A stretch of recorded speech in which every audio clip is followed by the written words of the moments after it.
నమస్తే, welcome to our channel. నేను సౌజన్య. సడన్గా హైదరాబాద్లో ట్రాఫిక్ అంతా చాలా తక్కువ అయిపోయింది.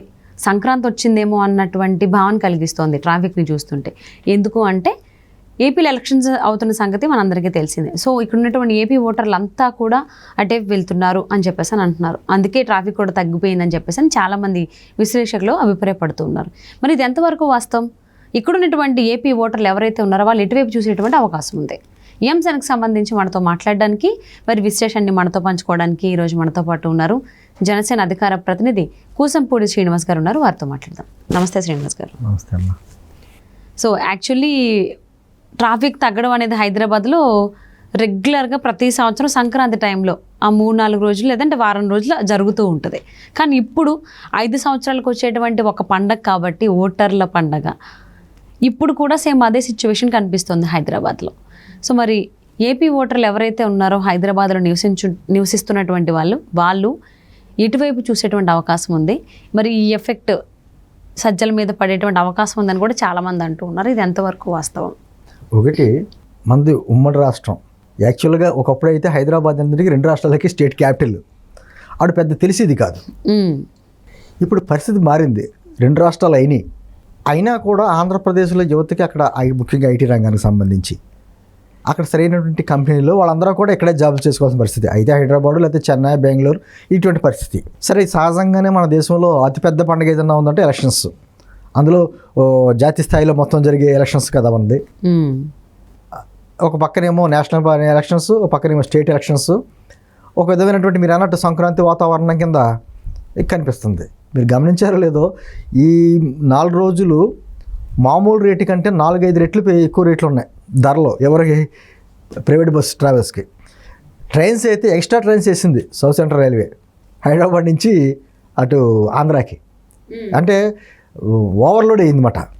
ఎందుకు ఇంత ఆసక్తి చూపిస్తున్నారు అంటే నిజంగా గతంలో చాలా జాగ్రత్తగా గమనించండి, ఓటింగ్ ఎక్కువ శాతం గ్రామాల్లో ఎక్కువ ఉంటుంది, పట్టణాల్లో కొంచెం తక్కువ ఉంటుంది. దానికంటే పెద్ద తక్కువగా నగరాల్లో ఉంటుంది.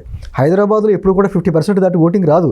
ఎందుకంటే ఎలక్షన్ వచ్చిందంటే సెలవు రోజు, రెస్ట్ తీసుకోవచ్చు అనేటువంటి భావన తప్ప కనీసం ఓటు హక్కు సద్వినియోగం చేసుకుందామనే భావన నిరక్షరాస్యుల్లో ఉన్నట్టుగా వీళ్ళకి లేదు. పల్లెటూరులో చూడండి, ఓటు అయిపోతే చచ్చిపోయినోడి కింద లెక్క అంటారు పెద్దవాళ్ళు. ఎప్పుడు అడిగితే వాళ్ళు కుంటుకుంటానో ముసలి వయసులో కూడా వెళ్ళి ఓటేస్తారు. అంటే ఓటు విలువ వాళ్ళకి తెలుసు, చదువుకున్న వాళ్ళకి లేకుండా పోయింది. కానీ ఈసారి రాష్ట్రం గురించి ఆలోచిస్తుంది యూత్ కూడా. ఎందుకంటే ఆంధ్రప్రదేశ్ గురించి ఈ 2019-24 మధ్యకాలంలో జగన్మోహన్ రెడ్డి గారి గవర్నమెంట్ వచ్చిన తర్వాత మీరు గమనిస్తే పక్కన ఉన్నటువంటి రాష్ట్రాలకు సంబంధించిన నాయకులందరూ కూడా చాలా అవగాహనగా మాట్లాడటం మొదలుపెట్టారు. చాలా అవగాహన, పరిశ్రమలు లేవనో లేకపోతే రకరకాలుగా రోడ్ల గురించి మాట్లాడమనో, పవర్ గురించి, కరెంటు బిల్లు గురించి మాట్లాడమనో. అంటే ఉదాహరణ చూపించాలి, ఎగ్జాంపుల్స్గా చూపించాలంటే ఇటువంటి వాటి విషయంలో ఆంధ్రప్రదేశ్ వైపు చూసి నవ్వుకోవడం అనేది నిజంగా చాలా బాధాకరం. అది ప్రతి ఆంధ్రుడి మనసు కలిసివేస్తూ ఉంటుంది. ముఖ్యంగా యూత్ కూడా ఆలోచించుకుంటూ వస్తున్నారు.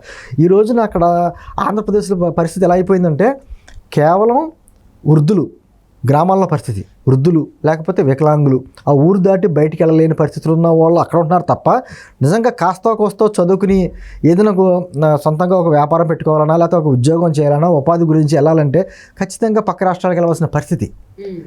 మళ్ళీ ఈ ప్రభుత్వం వస్తే, మళ్ళీ వైఎస్ఆర్ కాంగ్రెస్ పార్టీ ప్రభుత్వం కానీ మళ్ళీ రాష్ట్రంలో వస్తే ఈసారి రాష్ట్రంలో ఓన్లీ వృద్ధులే ఉంటారు, లేకపోతే వికలాంగులు ఉంటారు. మిగతా యువత అంతా కూడా వలసలకు వెళ్ళిపోతాయి. గతంలో వలసలు అంటే ఉత్తరాంధ్ర లేకపోతే రాయలసీమ వలసలకే పేరు. ఎందుకంటే అక్కడ సరైన ఉపాధి అవకాశాలు లేక వలస కరువు ప్రాంతాలు కాబట్టి వెళ్ళిపోయేవారు అని చెప్పేసి అనేది ఒక మాట ఉండేది. ఇప్పుడు రాష్ట్రం అంతా వెళ్ళిపోవాల్సిన పరిస్థితి. ఇవన్నీ ప్రజల్లోని ముఖ్యంగా యూత్లో ఒక ఆలోచన వచ్చింది. ఎందుకంటే మాకు అక్కడ అన్ని వనరులు ఉన్నాయి.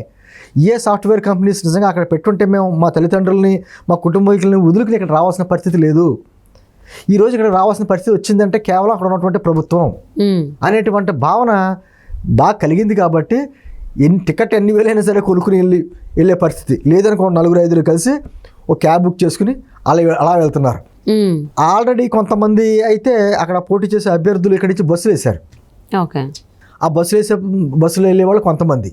అంటే ఏదో రకమైన అష్టకష్టాలు పడ్డాయినా సరే 5 సంవత్సరాలకు ఒకసారి వచ్చేది కాబట్టి కార్యక్రమం ఖచ్చితంగా వెళ్ళాలి, మా ఓటు హక్కును సద్వినియోగం చేసుకోవాలనేటువంటి భావన వచ్చింది. ఇది నిజంగా జగన్మోహన్ రెడ్డి ప్రభుత్వానికి షాక్. ఎందుకు షాక్ అంటున్నానంటే ఓటింగ్ శాతం ఎప్పుడైతే పెరిగిందో అదంతా ప్రభుత్వ వ్యతిరేకత.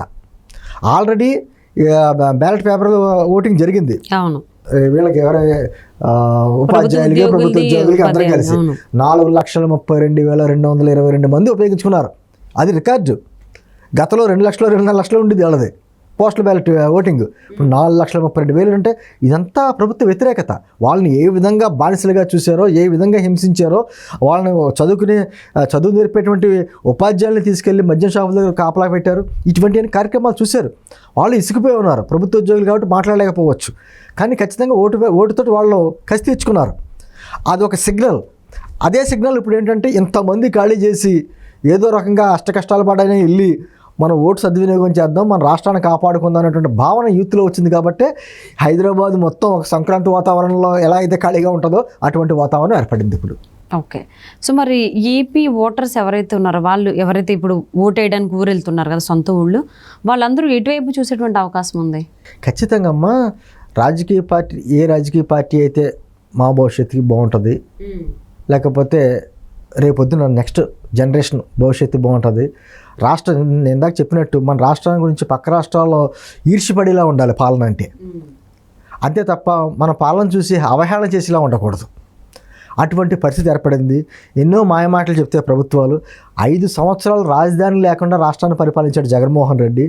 ఉన్న రాజధానిని డెవలప్ చేసుకోవడం మానేసి మళ్ళీ 3 ముక్కలాట, 3 రాజధానులు అని చెప్పేసి ఆ 3 ప్రాంతాలని మోసం చేశాడు.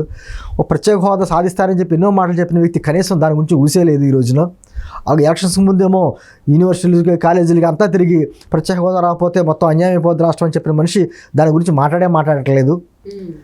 పోలవరం పరిస్థితి 5 సంవత్సరాల్లో రకరకాల మాటలు చెప్పుకుంటూ వచ్చేటి తప్ప పోలవరం ఇప్పుడు కనీసం దాన్ని ఈ ప్రభుత్వం వచ్చిన తర్వాత ఒక 3% కంప్లీట్ చేయలేకపోయాడు. అంటే ఇవన్నీ మేజర్ ఇష్యూస్. ఈవెన్ మోదీ కూడా ఎన్నికల ప్రచార సభల్లో వచ్చి ఆయన కూడా ఇవే మాటలు చెప్పారు. జగన్మోహన్ రెడ్డి హయాంలో అంత అవినీతి జరిగింది, పోలవరం ప్రాజెక్ట్ని ఆపేశారు, నెక్స్ట్ మళ్ళీ కూటమి ప్రభుత్వం వస్తుంది, అభివృద్ధి వైపు తీసుకెళ్తుంది, ఈవెన్ అభివృద్ధిని కూడా ఈయన ఆపేశాడు జగన్మోహన్ రెడ్డి, ఇలా కామెంట్స్ చేశారు. అదే దాంతోపాటు అభివృద్ధి చేయకపోగా అవినీతి విచ్చలవిడిగా పెరిగిపోయింది. ఎక్కడికక్కడ భూదోపుడు విపరీతంగా జరిగింది. ఈ కొత్త చట్టాలు మళ్ళీ దాన్ని తీసుకొచ్చారు. ప్రజలకు ఏదో ఇళ్ల స్థలాల నిర్మాణం అని చెప్పేసి భూములు కేటాయించారు చూసారా, అది అతిపెద్ద స్కామ్. అది మొత్తం అధికార పార్టీ వారు ముందు కొనేసి 10 రూపాయలు కొనేయడం, ప్రభుత్వానికి 20 రూపాయలు అమ్మడం, దాంట్లో షేరింగ్లు. అంటే ఏ రూపాయని చూసినా ఇసుక చూసారా, ఉచితంగా వచ్చి ఇసుక దాన్ని మొత్తం దోసేశారు. ఇసుక మద్యం అయితే కల్తీ మద్యం, ఇప్పుడు గోవా నుంచి కూడా మద్యం తీసుకొచ్చి తాగిస్తున్నారు. నేను మద్యం నిషేధం చేసి 3 విడతల్లో మద్యం నిషేధం చేసి తప్పలేదు ఓటు అడగనన్నాడు. మరి ఈరోజు మద్యంతో ఆదాయం తెచ్చుకుంటున్నాడు. అంటే ఇవన్నీ కూడా ఒక భావన ముఖ్యంగా యువతలో కలిగింది. అంటే ఏదో నిర్లిప్తగా ఒక రోజు రెస్ట్ తీసుకునేది రోజు కాకుండా ఎలక్షన్ అనేది బాధ్యత, రాజ్యాంగం కల్పించిన హక్కు, 5 సంవత్సరాలకు ఒకసారి వచ్చే హక్కు, ఖచ్చితంగా కష్టపడైనా వెళ్ళి ఓటేద్దామనే భావన వచ్చిన వల్లనే ఈ మార్పు అంతా. అంటే ఏపీ ఓటర్లు వచ్చి ఓటు హక్కుని సద్వినియోగం చేసుకుంటుంటే ఇది సజ్జలకి గట్టి షాక్గా వినిపిస్తోంది. అండ్ అలాగే జగన్మోహన్ రెడ్డి కూడా ఇది గట్టి దెబ్బని అంటున్నారు చాలామంది. సో దీనిపైన మీ అభిప్రాయం ఏంటి? అంటే ఒకటి, సజ్జల గారు ఈ మధ్యకాలంలో జరిగినటువంటి పట్టభద్రుల ఎన్నిక చూసాం, తిరుపతి బైపోల్స్ చూసాం. పట్టభద్రుల ఎన్నికల్లో అధికార పార్టీ వ్యతిరేకంగా ఓటు పడింది. అది పెద్ద షాక్ రాయలసీమలో. అప్పుడు ఏమన్నాడంటే సజ్జల రామకృష్ణారెడ్డి గారు బయటకు వచ్చి ఆ ఓటర్లు మా వాళ్ళు కాదన్నాడు. ఆ ఓటర్లే మా వాళ్ళు కాదన్నాడు. రేపు పొద్దున్న హైదరాబాద్ నుంచి కావచ్చు, లేకపోతే చెన్నై కావచ్చు, బెంగళూరు కావచ్చు, ఇతర రాష్ట్రాల్లో నివసిస్తున్నట్టు ఆంధ్రప్రదేశ్ యూత్ అంతా అక్కడికి వెళ్ళి ఓటేసుకుంటాం. యూత్ అనే కాదండి, ఇక్కడ పని చేసుకుంటాం వాళ్ళు కూడా, వాచ్మెన్ల కింద వాళ్ళ కింద, లేకపోతే బిల్డింగ్ వర్కర్స్ కింద పని చేసుకుంటున్నా వాళ్ళు కూడా ఓటు హక్కు వినియోగించుకు వెళ్తున్నాడు కదా. ఇవంతా మరి ఖచ్చితంగా సజ్జల ఇప్పుడు ఏమంటాడంటే వాళ్ళందరూ మా ఓటర్లు కాదంటాడేమో. ఇప్పుడు అంతే కదా, పట్టభద్రుల ఎన్నికల్లో అతనికి వాళ్ళకి వ్యతిరేకంగా ఓటు పడితే ఏమన్నాడు, ఆ ఓటర్లే మా వాళ్ళు కాదన్నాడు. ఇప్పుడు ఇంతమంది ఈ ప్రభుత్వ ఉద్యోగులు కావచ్చు, లేకపోతే రేపు ఇప్పుడు ఓటు వేయబోయే వాళ్ళందరూ కావచ్చు, వీళ్ళంతా ఓటింగ్ కూడా మా ఓటర్లు కాదని అంటాడేమో. నిజంగా, ఎందుకంటే ఆ ప్రభుత్వానికి షాక్. నేను పదే చెప్తున్నానంటే ఓటింగ్ శాతం ఎంత పెరిగితే అంత ప్రభుత్వ వ్యతిరేకత.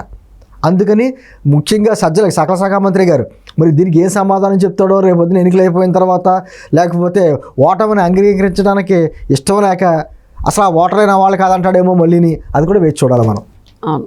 సో మరి ఏపీ ప్రజలు ఎవరైతే హైదరాబాద్లో నివసిస్తున్నారో లేకపోతే పక్కన ఉన్న ఇంకొక రాష్ట్రం కర్ణాటకలో ఉంటున్నారో వాళ్ళందరూ కూడా ఖచ్చితంగా వెళ్తున్నారు ఓట్స్ సద్వినియోగం చేసుకోవడానికి వాళ్ళ హక్కుని. సో చూద్దామండి వాళ్ళ అభివృద్ధి వైపే వెళ్తారు అని చెప్పి ఆశిద్దాం. అవును, జనరల్లీ హైదరాబాద్లో ట్రాఫిక్ తక్కువ అనేది జనవరిలో సంక్రాంతి టైంలోనే అవుతుంది. బట్ ఇప్పుడు ఎలక్షన్ టైంకి మేలో అవుతుంది. ఇలా ప్రతి ఒక్కరూ కూడా ఓటు హక్కును వినియోగించుకోవడానికి సొంత ఊళ్ళో వెళ్ళి వినియోగించుకోవాలన్న ఆలోచన రావడం చాలా సంతోషకరమైన విషయం అండి. సో బాధ్యతగానే వ్యవహరిస్తారు ప్రతి ఓటర్లు అని చెప్పి ఆశిద్దాం. Thanks so much Srinivas. నమస్తే.